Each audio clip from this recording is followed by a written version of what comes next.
Good morning, students. Once again, welcome back to your online classes. And I am your English Literature teacher, Swati Arora from GT Mother International School. Students, today I am going to explain you Standard 3 English Literature, Chapter number 4, Being on Time. Once again, Chapter number 4, Being on Time. Being on time का मतलब है students being punctual और being regular. The most important thing है हमें जो chapter पढ़ना है हमें उसका नाम का मतलब पता होना चाहिए कि उस चैप्टर में एक्चुअली हमें क्या पढ़ना है. इसमें हम कोई बीइंग ऑन टाइम क्लॉक के बारे में नहीं पढ़ रहे हैं, लाइक मैथ्स में क्लॉक के बारे में पढ़ते हैं या और कोई सब्जेक्ट में कुछ क्लॉक से रिलेटेड पढ़ते हैं, ऐसा नहीं. बीइंग ऑन टाइम का मतलब यहाँ है बीइंग पंक्चुअल, हर काम समय से करना. लाइक बहुत ज़्यादा हमें सुबह नींद आ रही होती है, हम आलस करते उठने में, बट अगर हमें स्कूल जाना है तो हमें उठना तो है ही, बट हम आलस करते हैं, हमें लेट होता है, हम स्कूल लेट पहुंचते हैं और फिर वहाँ लेट लाइन में लगती है, हमें पनिशमेंट या डांट या हमारा डायरी में टिक होता है, व्हाटएवर अलग अलग स्कूल्स में जो भी रूल्स हैं, तो वो सब हमें फेस करना पड़ता है. कभी हम लेजीनेस के कारण होमवर्क नहीं करते, एक दिन पहले मॉर्निंग में टाइम नहीं मिलता है होमवर्क के लिए, हमें दिक्कत होती है क्लास में, हम मैम को दिखा नहीं पाते हैं, हमें शाय फील होता है, शर्म आती है, बुरा लगता है डांट खाने पे, या जब मैम फिर खड़े होकर होमवर्क कराती है या व्हाटएवर, तो हमें फिर वो चीज़ें फेस करनी पड़ती बिकॉज हमने टाइम का सही यूज़ नहीं किया. बीइंग ऑन टाइम, हम टाइम पे नहीं थे, मतलब हमने टाइम पे हमारी सही चीज़ नहीं की. हम टीवी देखने लगे, उसमें लेट कर दिए तो होमवर्क नहीं किए, हम ज़्यादा खेलने लगे तो हम लेट कर दिए, होमवर्क नहीं हो पाया, या हम मम्मी अपने किसी रिलेटिव से बात कर रही थी तो हम भी वहीं जाके बैठ गए, हमारा उसमें काम नहीं था, फिर भी हम अननेसेसरी लेट कर दिए, उसकी मुश्किल हमको नेक्स्ट डे फेस करनी पड़ी. सो बीइंग ऑन टाइम एक छोटे छोटे एग्जाम्पल दिया है मैंने. ऐसे बहुत सारी चीज़ें होती हैं, आप बैठ के आराम से सोचोगे कि मैंने क्या क्या चीज़ें ऐसी की हैं जिसमें मैंने टाइम का ध्यान नहीं रखा, फिर मुझे उससे रिलेटेड बहुत सारी प्रॉब्लम्स फेस करनी पड़ी, तो आपको ज़रूर रियलाइज़ होगा कि आपने टाइम को कितना गलत तरह से यूज़ किया, और फिर कोशिश करिए कि वो चीज़ों को आप सुधारें, उसको ठीक करें. आजकल ऑनलाइन क्लास में आप सोचते हैं व्हाट्सएप पे तो है, मैम का हम बाद में पढ़ लेंगे, बट आप उस टाइम मैम का सुनेंगे तो आप नेक्स्ट डे या उसी दिन जब पूछा जाता है कि कुछ डाउट है चैप्टर से रिलेटेड तो आप पूछिए, तब आप पूछ नहीं पाते हैं. फिर आप एक दिन 2 दिन बाद जब आपका मन होगा तब आप वो चैप्टर देखते हैं व्हाट्सएप के थ्रू, यूट्यूब पे, या मैम के एक्सप्लेनेशन सुनते हैं, तब मैम आपका डाउट क्लियर नहीं करती बिकॉज मैम तब और आगे बढ़ चुकी होती है और आगे का पढ़ा रही होती है. आपको भी शायद फील होता है कि अब मैं मैम से कैसे पूछूँ, मैम तो नेक्स्ट चैप्टर पढ़ा रही है, मैम मुझे पूछेगी कि तुमने तब क्यों नहीं पूछा. अब आप तो ये गलती बताओगे नहीं कि मैं उस टाइम नहीं देखा, मेरा मन नहीं था उस टाइम, या मैंने उस टाइम को वेस्ट किया और कुछ कर रहा था. सो ये सब चीज़ों से हमें बहुत सारी दिक्कतें फेस. वैसे ही हम एक स्टोरी पढ़ रहे हैं being on time. So you can open your text books on page number 52. Chapter number 4, Being on Time. Before starting the chapter, please put today's date and date on your textbook at the corner over here. Near this hot air balloon, you can put today's date and date. Okay. So, chapter number 4, Being on Time. I have explained you the meaning of the chapter. Being on time मतलब punctual रहना, time के हिसाब से सारा काम समय पे करना, किसी भी काम को पेंडिंग या कल करेंगे परसों करेंगे ऐसे सोच के नहीं छोड़ना. इस चैप्टर में हम क्या क्या पढ़ेंगे उसके बारे में पहले दिया है. In this unit I will read about a boy who realized the value of time and a poem on exercise. इस चैप्टर में हम एक बॉय के बारे में पढ़ेंगे कि जो स्टोरी है ये बॉय से रिलेटेड है कि उसको क्या सीख मिली या उसने क्या गलती की थी, फिर उसने उसे कैसे सुधारा जिससे उसे टाइम की वैल्यू पता चली और वो उसके बाद से हर काम अपना टाइम से करने लगा. और साथ ही में चैप्टर के पीछे जो वोकैबुलरी सेक्शन है उसमें एक्सरसाइज से रिलेटेड एक पोएम भी है, वो हम पढ़ेंगे. Then learn adjectives, antonyms and synonyms, learn to use preposition of place and movement and the uses of and, but, और. ये ग्रामेटिकल चीज़ें भी हम पढ़ेंगे, एडजेक्टिव्स पढ़ेंगे, प्रपोजिशन पढ़ेंगे, then opposites, word meanings, then and, but, और ये सब चीज़ें कहाँ यूज होती है, ये सब हम वोकैबुलरी सेक्शन में पढ़ेंगे। Then make a spelling staircase, back of this chapter in the vocabulary section. Staircase means सीढ़ी, सीढ़ी जिस पे हम चढ़ते हैं ना, स्टेयर्स, वो बनी है और उसमें स्पेलिंग्स हैं, तो उसमें हमें सही गलत वो स्पेलिंग्स चूज करनी है। Identify correct spellings, learn to make suggestions and write a thank you note. आगे वोकैबुलरी सेक्शन में कुछ एक्सरसाइजेस भी हैं, हम लोग क्लास में होते तो बहुत अच्छे से कर पाते आपके पार्टनर्स के साथ या ग्रुप बना के, बट अकेले भी है तो नो प्रॉब्लम, हम लोग फिर भी करेंगे। इसमें आपको अपना इमेजिनेशन यूज करना है। सजेशन पार्ट में आपको सजेशन देना है, लाइक आप इमेजिन करोगे जब आप स्कूल आते थे, आपकी कोई फ्रेंड या पार्टनर जब आप पहुँचते थे क्लास में तो वो अपसेट बैठा होता था, तो आप उसे यूं ही नहीं छोड़ते ना, आप उससे पूछते क्या हुआ, तुम्हारा मूड क्यों ठीक नहीं है, तुम ऐसे क्यों बैठे हो, तुम्हारी तबीयत ठीक नहीं है, इस तरह पूछते हो ना। फिर अगर आपके फ्रेंड या आपका पार्टनर आपको रीज़न बताता है कि नहीं मेरी मम्मी ने मुझे सुबह ज़बरदस्ती उठा दिया, या मेरे रिक्शे वाले भैया ने मुझे डांट दिया, मुझे आसपास में बैठने की जगह नहीं मिली, व्हाटएवर द रीज़न, तो आप फिर अपने फ्रेंड को समझाने की कोशिश करते हो, सजेशन देते हो कि कोई बात नहीं, तुम्हें जगह नहीं मिली तो आज तुम जाके ड्राइवर को बोलना या मैम को बोल दो, मैम जगह करवा देगी, या फिर रिक्शे वाले भैया जी ने डांटा तो आप मम्मी को बोल दो, मम्मी को बोलेगी कि ऐसे नहीं बोला करो बच्चों से, या आपकी मम्मी ने जल्दी उठाया तो बेटा मतलब फ्रेंड को बोलोगे कि तुम जल्दी सो जाया करो तो तुम्हारी नींद जल्दी खुलेगी, मम्मी तो उठाए नहीं सुबह क्योंकि तुम्हें स्कूल टाइम से पहुँचना है। तो ये सब जो हम एक्सप्लेन करते हैं फ्रेंड्स को या अपने घर में छोटे भाई बहन को, दैट इज सजेशन, मतलब हम उन्हें एडवाइस दे रहे हैं। अगर उन्हें ठीक लगेगा तो वो फॉलो करेंगे, और अगर वो फॉलो करेंगे तो उनको अच्छा फ़ायदा मिलेगा, और रिटर्न में वो आपको थैंक यू बोलेंगे कि थैंक यू तुमने मुझे एडवाइस दी, और मैं अगर मैंने कल रात में मैं जल्दी सो गई थी तो आज मैं जल्दी उठ पाई तो मुझे दिक्कत नहीं हुई, थैंक यू सो मच। वैसे रिटर्न में थैंक यू बोलते हैं अगर हमें उस बात से अच्छा फ़ायदा होता है।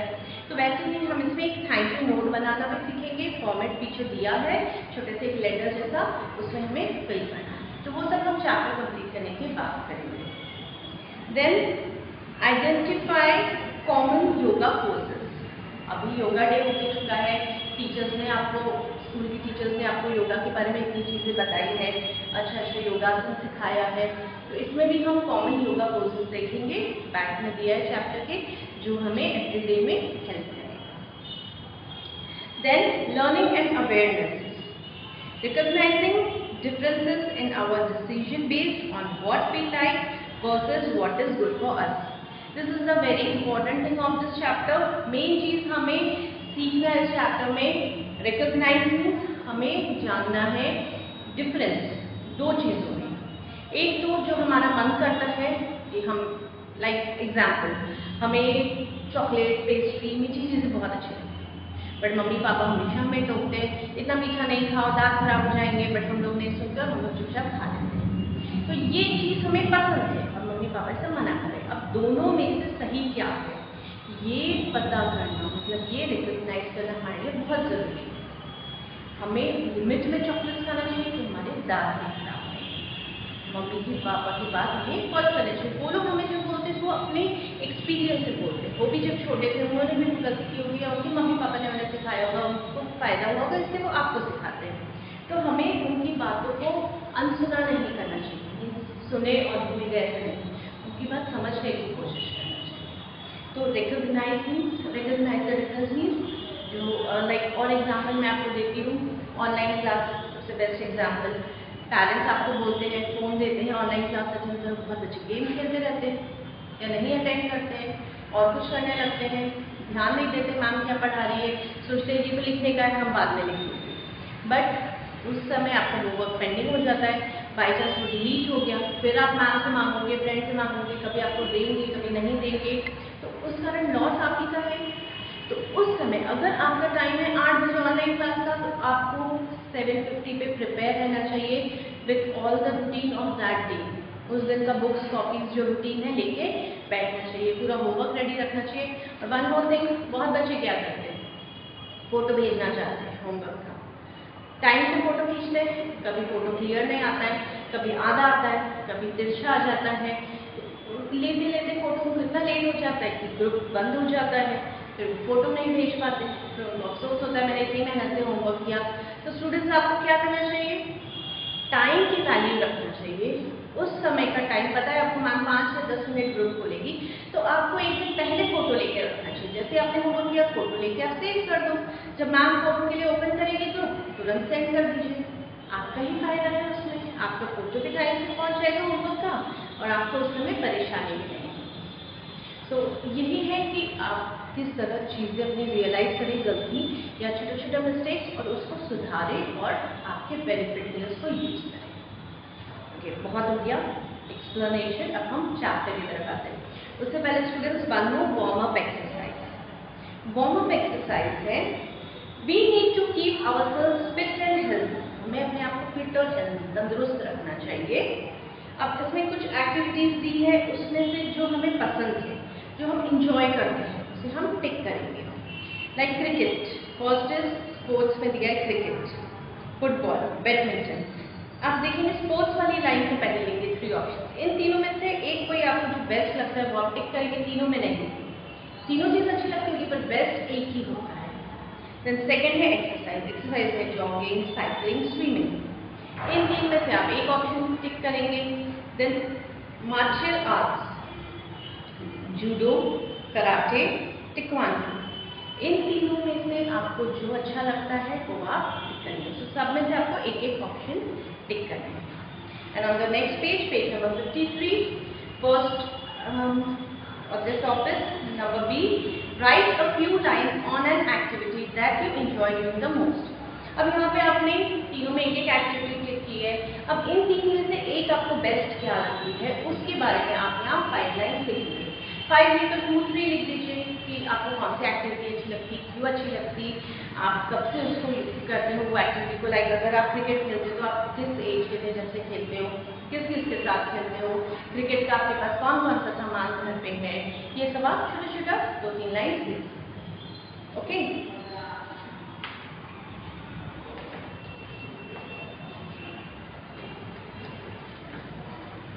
okay students, now we will start reading our chapter. Read the story about a boy who was born in India before independence and he grew up to become one of our greatest freedom fighter and a true leader. ये उस बच्चे की story है जो बड़े होके हमारे देश के फ्रीडम के लिए बहुत मेहनत किए थे। वो एक फ्रीडम फाइटर है और ट्रू लीडर है, हम उनको बहुत रिस्पेक्ट करते हैं। कौन है वो, हम नाम से जान जाएंगे। सुनिए, Mohandas was a shy boy who did not have many friends. Mohandas से आपको कुछ याद आ रहा है? मोहनदास करमचंद गांधी, ये हमारे गांधी जी, बापू जी का नाम है। फादर ऑफ द नेशन, जिन्हें हम बापू जी कहते हैं, गांधी जी, उनका नाम था मोहनदास और करमचंद उनके फादर का। तो उनका पूरा नाम था मोहनदास करमचंद गांधी। तो उनके बचपन की हम ये स्टोरी पढ़ते हैं। Mohandas was a shy boy, बहुत शर्मीले बच्चे थे, उनके ज़्यादा फ्रेंड्स भी नहीं थे, वो लोगों से कम बात करते थे। He preferred books to playing with boys, वो हमेशा बुक्स पढ़ना ज़्यादा पसंद करते थे, ना कि वो अपने दोस्तों के साथ खेलना पसंद करते थे। He was also a good student and won many academic awards. वो पढ़ाई में बहुत तेज थे, बहुत अच्छे थे, उन्हें बहुत सारे अवार्ड्स और प्राइजेस भी मिले थे पढ़ाई से और एग्जाम से related. Mohandas did not like exercise and never took part in any cricket or football. He thought that going to school meant only studying. When he grew up, he realized that playing games was also an important part of education. However, he loved nature and went on long walks that kept his body healthy and fit. Mohandas जब छोटे थे तो उन्हें exercise, खेलना ये सब बिल्कुल पसंद नहीं था। वो सोचते थे स्कूल जाने का मतलब है बस पढ़ाई, स्कूल जा रहे हैं तो पढ़ने के लिए जा रहे हैं, हमें वहाँ सिर्फ पढ़ाई करनी है, घर आके वो पढ़ाई का होमवर्क या उसको लर्निंग वो सब करना है, तो कभी खेल कूद में टाइम नहीं देते थे। फिर थोड़े बड़े हुए तो उनको थोड़ा गेम्स का या हेल्दी रहने का मतलब समझा, तो उन्होंने खेलने की जगह चूज किया वॉक करना। वॉक भी फिर अकेले ही करते थे, खेलने में तो हमें 2-3 या अलग अलग गेम्स में क्वांटिटी लोगों की अलग होती है, उसकी जरूरत नहीं है, बट वॉक अकेले ही करने चले जाते थे। वो उनकी बॉडी से हेल्दी और फिट तो रहती थी। But when Mohandas was in 7th standard, the headmaster of the school, headmaster means principal, old days में principal को headmaster बोला जाता था, Mr. Gimi made gymnastics and cricket compulsory for all students. उनके जो प्रिंसिपल थे मिस्टर गिमी, इन्होंने 7th class में जो मोहनदास थे तो अपने स्कूल में गेम्स कंपलसरी कर दिया था। गेम्स में cricket and gymnastic. Gymnastic means आपने देखा होगा बॉडी को हम फ्लेक्सिबल रखने के लिए अलग अलग तरह से एक्सरसाइजेज या अलग अलग गेम्स होते हैं, जिसमें हमें गुलाटी खानी होती है, इधर से उधर जंप करना होता है। वो हमें हमारी बॉडी को बहुत लचीला और फ्लेक्सिबल बनाता है, जिससे बड़े होकर हम अगर गिरते हैं या हमें चोट लगती है तो जल्दी से हमारी बॉडी फ्रैक्चर नहीं होती, कोई भी बोन टूटता नहीं। सो छोटी एज में जिम्नास्टिक और क्रिकेट कंपलसरी कर दिया था स्कूल में for all students. Mr. Gimi was very strict, but he was a good teacher. He believed that sports and games were very important for children. वो थोड़े स्ट्रिक्ट भी थे, बट वो साथ में बच्चों की फिक्र भी करते थे। वो सोचते थे इस उम्र में बच्चों को खेलना कूदना जरूर चाहिए, उनकी बॉडी अंदर से स्ट्रॉन्ग होगी, इम्यूनिटी डेवलप होगी। Mohandas was now forced to attend these classes. Mohandas को गेम्स बिल्कुल नहीं शौक था अटेंड करने का, बट अब कंपलसरी हो गया था, करना जरूरी था। He had to stay back in school after studies were over. Another reason why he disliked the additional classes after school was that his father had been ill for quite some time. Mohandas loved his father and every day right after school he used to run home to nurse him.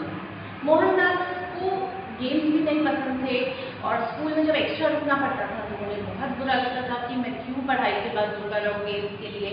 एक तो उन्हें games नहीं पसंद था इसलिए, और दूसरा reason था कि उनके जो पापा थे वो बहुत समय से बीमार थे, वो बेड पे से उठ नहीं पाते थे, तो उनका ध्यान रखना, उनको खाना खिलाना बिठा के उनका बाकी काम करना, तो वो सब मोहनदास का ही काम था। एक नर्स भी थी उनके यहाँ, बट कभी कभी जब वो नर्स नहीं आती थी तो मोहनदास को सारा काम करना पड़ता था। तो वो चाहते थे जैसी क्लास खत्म हो वो सीधे घर पहुँचे, अपने पापा का थोड़ा देखभाल करे और फिर अपनी स्टडीज करे।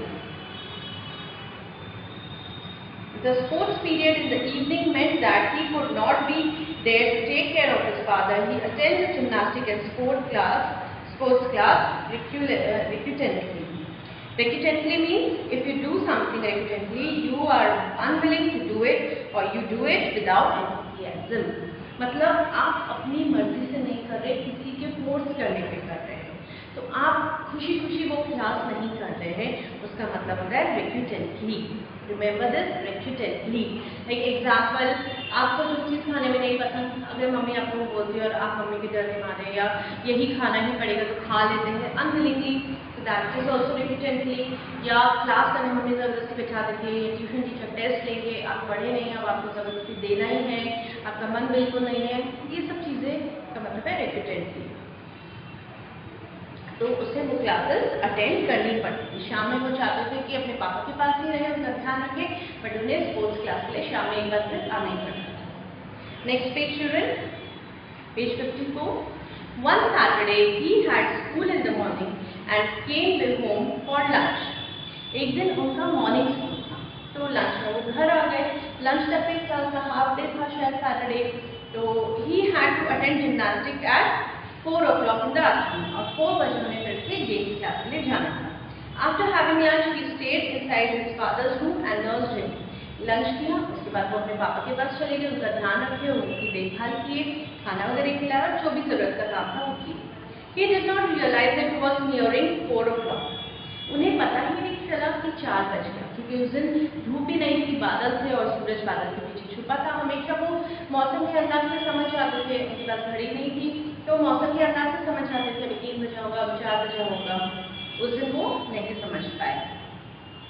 He had no watch and the sun has been hidden behind the clouds since morning, so he lost track of time. Track of time means time का ध्यान रखना भूल गए। When he found out that he was late, he ran to school. जैसे उन्हें लगा नहीं शायद बहुत लेट हो गया है, वो दौड़ के स्कूल गए थे, बट जब तक वो वहाँ पहुँचे, however he was too late. बहुत लेट हो गए थे। The class was over and the boys had gone home. Class खत्म हो गई थी, सारे बच्चे अपने घर चले गए थे। The next day, Mohandas went to school feeling scared and guilty. Scared आपको पता है, डरा हुआ, डर लग रहा था। मिस्टर गिमी तो बहुत गुस्से वाले थे, बहुत स्ट्रिक्ट थे और गेम्स के लिए वो बहुत पर्टिकुलर थे। उन्हें कोई बच्चा आपसे पसंद नहीं था, तो गुस्सा होंगे, उन्हें डर लग रहा था और गिल्टी भी फील हो रहे थे कि मैं रेगुलर क्लास अटेंड करता हूँ और आज मैं नहीं कर पाया, मैं पहली बार एब्सेंट हुआ हूँ। तो इस बात का भी उन्हें गिल्टी फील हो रहा था। Mister Gimmy wanted his student to be punctual and discipline. Mister Gimmy जो थे वो सर चाहते थे उनके सारे बच्चे डिसिप्लिन रहे। डिसिप्लिन मीन्स जो बोला जाए वो फॉलो करे, बदमाशी नहीं करे, और पंक्चुअल मीन्स टाइम से रहे और रेगुलर रहे, टाइम से आए और रोज आए, अपना काम सही टाइम पे करते हैं। When Mr. Gimi examined the previous day's attendance, examine means check किया, एक दिन पहले का attendance, roll number wise, he saw that Mohandas has missed the class. तब उन्हें पता चला कि मोहनदास कल जिम्नास्टिक क्लास में एब्सेंट थे। He called him to his office and asked him why he had been absent. Mohandas told him the truth, but the headmaster refused to believe him and ordered him to pay a fine. Mohandas ने उन्हें सच बताया, but क्योंकि sir को पता था मोहनदास को वो पसंद नहीं है, वो जबरदस्ती क्लास करता है, बिकॉज कंपल्सरी हो गई है, तो सर उन पे ट्रस्ट नहीं कर पाए। सर ने उन्हें की बात को नहीं माना और उन्हें ऑर्डर किया कि जो फाइन है एब्सेंट रहने का वो आपको ऑफिस में जमा करना होगा। Mohandas was deeply hurt because he had been accused of telling a lie. Mohandas बहुत दुखी हुआ कि मैं सच बोल रहा हूँ, फिर भी सर मेरी बात का यकीन नहीं कर रहे हैं। Accuse means it is given over here, if someone accused you of doing something wrong they believe that you did it. मतलब उसने नहीं किया, फिर भी उसे दुख हो रहा था कि सर मुझे बोल रहे हैं मैंने किया, तो उसे बहुत दुख हो रहा था कि सर मुझे क्यों नहीं यकीन कर रहे। मैं पापा के पास था, मैं सही में टाइम नहीं लिख पाया, मेरे पास वॉच नहीं थी, मैं बहाना नहीं कर रहा था। अक्यूज मीन्स उसको उस बात का गुनहगार क्यों मान रहे हैं। He was a truthful boy who never lied. वो बहुत सच्चा बच्चा था, वो कभी झूठ नहीं बोलता था, इसलिए उसे ज्यादा दुख हो रहा था कि सर उसे झूठा बोल रहे हैं। He realized that he had been careless about being punctual because he had not been sincere in taking part in gymnastics. उसे रियलाइज हुआ कि मैं शायद पंक्चुअल नहीं था, मैं उतना अटेंशन नहीं दिखाता था, इसलिए सर को मुझ पर भरोसा नहीं है, उन्हें लगता है मुझे जिम्नास्टिक पसंद नहीं है, इसलिए मैं झूठ बोल रहा था। वो रियलाइज करते हैं कि पंक्चुअल होना, टाइमली होना और इंटरेस्ट के साथ काम करना कितना ज़रूरी है। जो काम ज़रूरी है उसे करना तो है, तो हम क्यों नहीं इंटरेस्ट के साथ करें। लाइक अगर कंपलसरी सब्जेक्ट है, लाइक मैथ्स है, अगर आपको नहीं पसंद पर पढ़ना ही है, उसके बिना पास नहीं हो सकते, तो हम उसे परेशान होकर, गुस्सा होकर, रोके क्यों करें। हम उसे इंजॉय करके करें, मज़े से करें, तो हमें अच्छा लगेगा और हमारा एक दिन फेवरेट सब्जेक्ट बन जाएगा। तो इसी तरह मोहनदास को भी समझ में आ गया और वो फिर गेम्स क्लास भी इंटरेस्ट के साथ और रेगुलर पंक्चुअलिटी के साथ करने लगे। He understood that punctual people are on time for everything even if they do not like it. जैसे अगर ऑनलाइन क्लास आसान नहीं है तो भी पर हमें रेगुलर करना चाहिए, हमें अपना मिस नहीं करना चाहिए। या पढ़ाई है, आजकल ऑनलाइन पढ़ाई हो रही है, तो एग्ज़ाम्स भी ऑनलाइन है, तो हमें इतना टेंशन नहीं होता है पढ़ाई का, तो फिर भी हमें पता है कि आज नहीं तो कल ऑनलाइन क्लासेस बंद हो जाएगी और हम क्लास में आके पढ़ेंगे, स्कूल में आके पढ़ेंगे, तब हम बहुत पीछे हो जाएंगे, तब हम बहुत सारी चीज़ों के लिए डरेंगे, एग्ज़ाम देने के लिए डरेंगे, लिखने में हम थक जाएंगे, बिकॉज हम वो प्रैक्टिस छोड़ देते हैं। आजकल आप लोग बहुत बच्चे घर में लिखते नहीं हो, जो मैम बोलती है, या लिखने की प्रैक्टिस नहीं करते हो या रीडिंग नहीं करते हो, तो जब आप स्कूल आओगे आप नोटिस करोगे कि आपकी रीडिंग बहुत वीक हो गई है, आपकी राइटिंग की स्पीड बहुत स्लो हो गई है, ऐसी बहुत सारी चीज़ें आप फेस करेंगे। इसलिए स्टूडेंट्स आप याद करिए जो आपका स्कूल का रूटीन था, जब आप पहले स्कूल आते थे, ये कोरोना पीरियड से पहले, तो जो जो चीज़ें आप रेगुलर करते थे या स्कूल में जो जो चीज़ों की ज़रूरत पड़ती थी, रेगुलर उठने, टाइम से उठने की, टाइम से होमवर्क करने की, राइटिंग अच्छी निकालने की, रीडिंग करने की, टेस्ट के लिए पहले से तैयारी करने की, तो ये सब हैबिट आप मत छोड़िए। ऑनलाइन क्लासेस का गलत फ़ायदा मत उठाइए, उसमें भी अपना रूटीन फॉलो करिए, बी पंक्चुअल, ताकि जब जैसे ही खुलेंगे स्कूल आप आएंगे तो आपको ज़्यादा मेहनत नहीं करनी पड़ेगी, क्योंकि ऑलरेडी आप पंक्चुअल हैं, आप हर चीज़ टाइम से करते हैं, आप इंजॉय करेंगे। Okay okay students, I hope आपको चैप्टर समझ में आ गया है। अच्छे से इसको रीड कर लीजिएगा और वीडियो अच्छे से 1 या 2 बार देख लीजिए। And then in the class we will do a vocabulary exercise which is after this chapter. Thank you.